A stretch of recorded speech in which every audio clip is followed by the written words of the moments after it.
Purple Positivity with Justin Ekstrom, brought to you by 7th Avenue Pizza. Grab one at your local grocery store or your local holiday station. 7th Avenue Pizza, before pizza became trendy.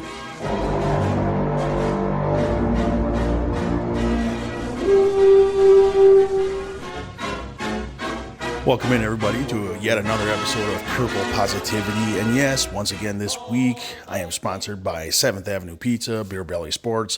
Thank you to them. And this time we actually have something extremely positive, a Monday night win. I got a question for everybody out there. Was this Kirk Cousins' top three, one of his top three performances as a Minnesota Viking? I think so, and some could argue maybe his best. I know the interception and whatnot, but that wasn't technically his fault, I don't think. But either way, the coming out party for Jordan Addison, unreal, man. Like, he doesn't look like the dude that is going to be able to rip a ball away from the safety or a corner and just go to the house for 60 yards, but he did it, and he is electric. And if we can ever get him and Justin Jefferson in the lineup at the same time, look out, NFL. Kirk Cousins, it seems like each and every week, not only him, but Danielle Hunter, they're writing their own checks for next year. That's why I really like the 1-year deal for Danielle Hunter, because we're going to get his best. He's literally just printing money right now. He's worth $20 million, $25 million, whatever some of those bigger edge rushers are getting, and he is worth it. I knew it was going to work out, and I just hope that I'm not jinxing it by saying we just can't have him fall off in the second half, because right now it's a big stretch. So the Vikings get the big win against San Francisco, first home win of the year, which is crazy to even think about. The bank is home field advantage plus, but they only get their first home win, but it was big against a team that many were choosing to be Super Bowl contenders. So I think the NFC is still a little bit worse than the AFC. I'd say the top three teams are probably AFC teams, but you never know.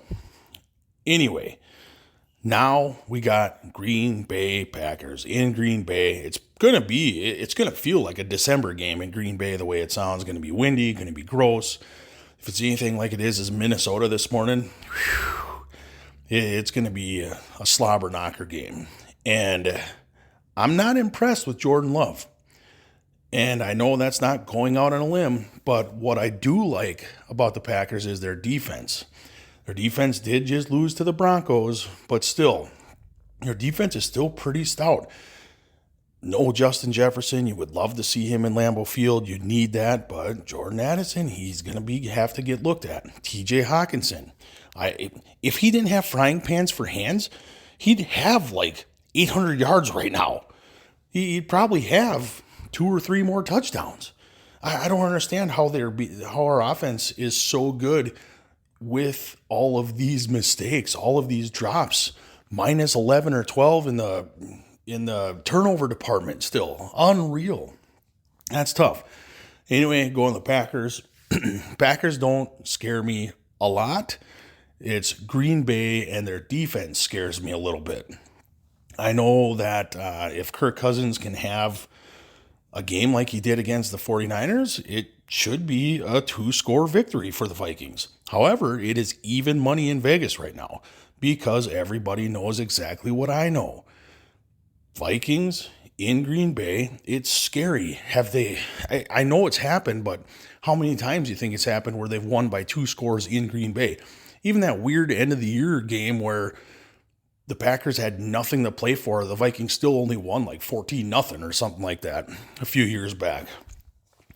Regardless, I think the Vikings get the win.